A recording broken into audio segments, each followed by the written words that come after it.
Bilangan 20. Kejadian-kejadian di Kades. Dalam bulan 1 seluruh umat Israel tiba di padang gurun Zin dan menetap di Kades. Miriam meninggal dan dikuburkan di situ. Pada suatu waktu di tempat perkemahan mereka tidak ada air, maka datanglah orang-orang itu mengurumuni Musa dan Harun sambil mengomel. Lebih baik sekiranya kami mati di hadapan Tuhan bersama-sama dengan saudara-saudara kami. Mengapa kamu membawa kami ke padang gurun ini? Apakah supaya kami mati di sini bersama-sama dengan ternak kami?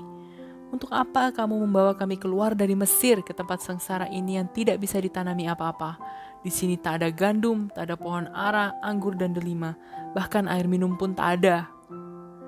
Musa dan Harun pergi menjauhi orang-orang itu, lalu berdiri di dekat pintu kemah Tuhan.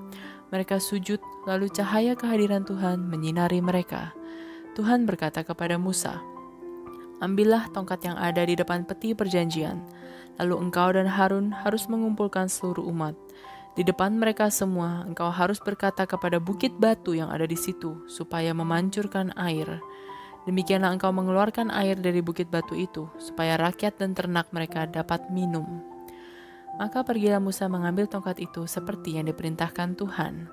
Musa dan Harun mengumpulkan seluruh umat di depan bukit batu itu, lalu Musa berkata, "Dengarlah, hai kaum pemberontak. Apakah kami harus mengeluarkan air dari bukit batu ini untuk kamu?"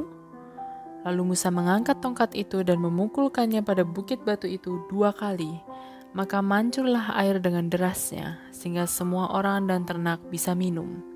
Tetapi Tuhan menegur Musa dan Harun, katanya, "Karena kamu kurang percaya kepadaku untuk menyatakan kuasaku yang suci di depan bangsa Israel, kamu tidak akan memimpin mereka masuk ke negeri yang kujanjikan kepada mereka."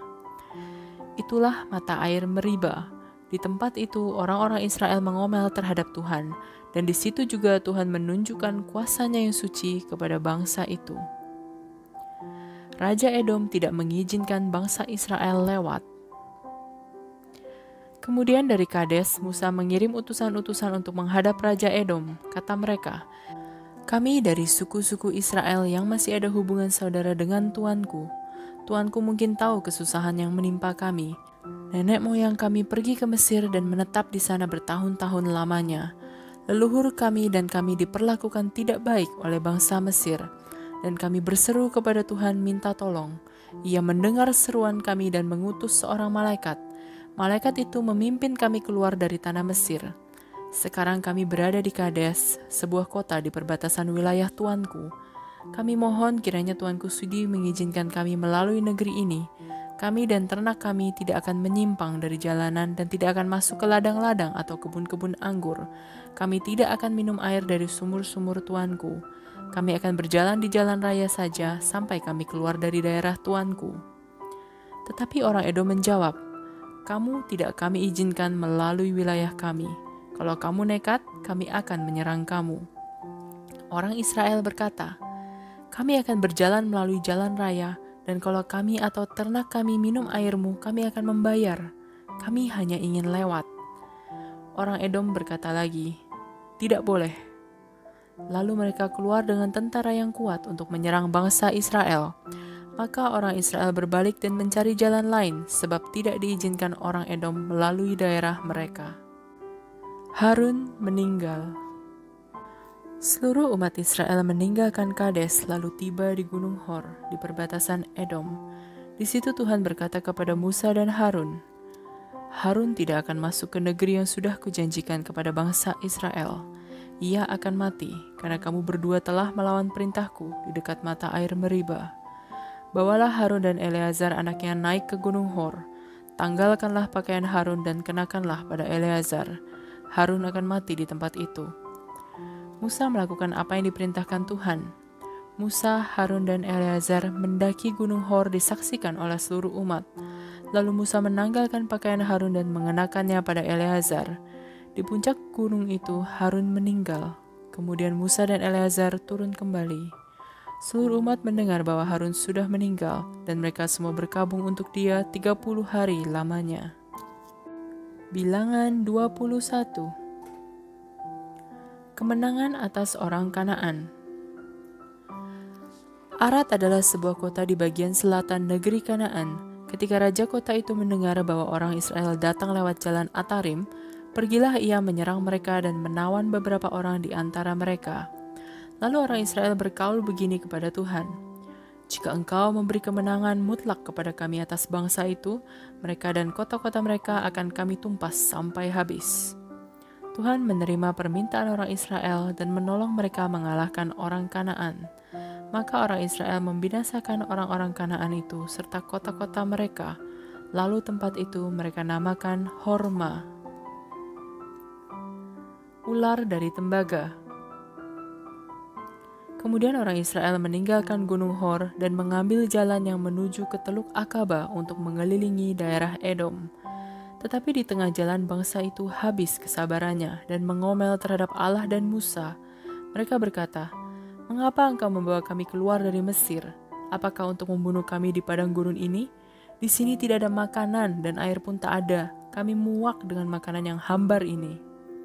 Maka Tuhan mendatangkan ular-ular berbisa di tengah-tengah bangsa itu.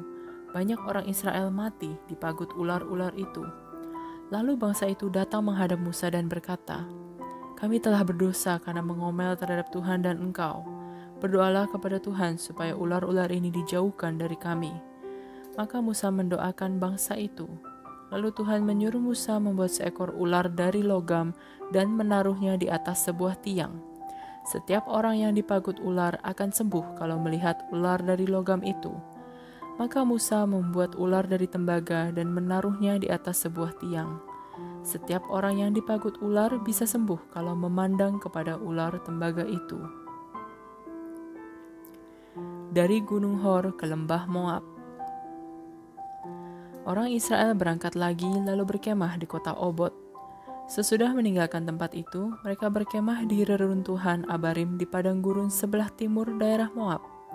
Kemudian mereka berkemah di lembah Zeret. Dari situ mereka berangkat lagi dan berkemah di seberang sungai Arnon di padang gurun yang terbentang ke wilayah orang Amori. Sungai Arnon itu merupakan batas antara daerah orang Moab dengan daerah orang Amori. Itulah sebabnya dalam buku peperangan Tuhan tertulis, Desa Waheb di daerah Sufa dan lembah-lembahnya, sungai Arnon dan lereng lembah-lembah yang terbentang sampai ke desa Ar dan menuju ke perbatasan daerah orang Moab. Dari situ mereka pergi ke tempat yang disebut Beir, artinya sumur-sumur. Di situ Tuhan pernah berkata kepada Musa, "Suruhlah umat berkumpul, aku akan memberi air kepada mereka." Pada waktu itu bangsa Israel menyanyikan lagu ini, "Hai sumur-sumur, bualkanlah airmu, kami akan menyambutnya dengan lagu. Sumur yang digali oleh pemuka-pemuka dan oleh para pemimpin bangsa digali dengan tongkat kepemimpinannya dan dengan tongkat tanda kuasa mereka." Dari padang gurun mereka pindah ke Matana dan dari situ ke Nahaliel lalu ke Bamot, kemudian ke lembah di daerah orang Moab, di bawah puncak gunung Pisga yang menghadap ke padang gurun. Kemenangan atas Raja Sihon dan Raja Og. Lalu bangsa Israel mengirim utusan-utusan kepada Sihon, Raja Amori, untuk menyampaikan pesan ini, "Izinkan kami melalui negeri tuanku. Kami dan ternak kami tidak akan menyimpang dari jalanan dan tidak akan masuk ke ladang-ladang atau kebun-kebun anggur atau minum air dari sumur-sumur. Kami tidak akan menyimpang dari jalan raya sampai kami keluar dari daerah tuanku." Tetapi Raja Sihon tidak mengizinkan orang-orang Israel melalui negerinya. Ia mengumpulkan pasukannya lalu pergi ke Yahas di padang gurun dan menyerang orang Israel di situ. Tetapi dalam pertempuran itu banyak tentara Amori dibunuh oleh orang Israel. Lalu orang Israel menduduki daerah mereka dari sungai Arnon sampai ke sungai Yabok, yaitu perbatasan daerah orang Amon, sebab perbatasan itu sangat kuat pertahanannya. Dengan demikian, orang Israel merebut semua kota orang Amori, termasuk Hesibon dan semua kota kecil di sekitarnya. Lalu menetaplah mereka di situ. Hesibon adalah ibu kota Raja Sihon. Ia pernah berperang melawan Raja Moab dan merebut daerahnya sampai sejauh sungai Arnon.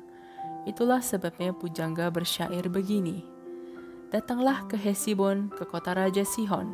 Kami ingin melihat kota ini dibangun dan dipugar kembali. Sekali peristiwa dari kota ini, pasukan Sihon maju bagaikan api, yang menghancurkan kota Ar di Moab dan menguasai bukit-bukit di sepanjang Arnon. Wahai bangsa Moab, engkau celaka. Pemuja Kamos, engkau binasa. Engkau dibiarkan dewamu menjadi pengungsi, kaum wanitamu menjadi tawanan Raja Amori. Tapi kini binasalah keturunan mereka di sepanjang jalan dari Hesibon ke Dibon, dari Nashim ke Nofah dekat Medeba. Dengan demikian, bangsa Israel menetap di daerah orang Amori. Kemudian Musa menyuruh orang-orang pergi mencari jalan yang paling baik untuk menyerang kota Yezer. Lalu orang Israel merebut kota itu serta kota-kota kecil di sekitarnya dan mengusir orang Amori yang tinggal di sana. Sesudah itu orang Israel belok dan mengambil jalan yang menuju ke Basan. Raja Og dari Basan maju dengan pasukannya untuk menyerang orang Israel di kota Edrei. Tuhan berkata kepada Musa, "Jangan takut kepadanya, aku akan memberi kemenangan kepadamu. Engkau akan mengalahkan dia, seluruh rakyatnya dan negerinya. Perlakukanlah dia seperti telah kau perlakukan Raja Sihon yang memerintah di Hesibon."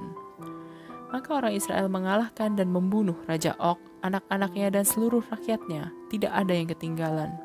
Kemudian mereka menduduki negeri itu.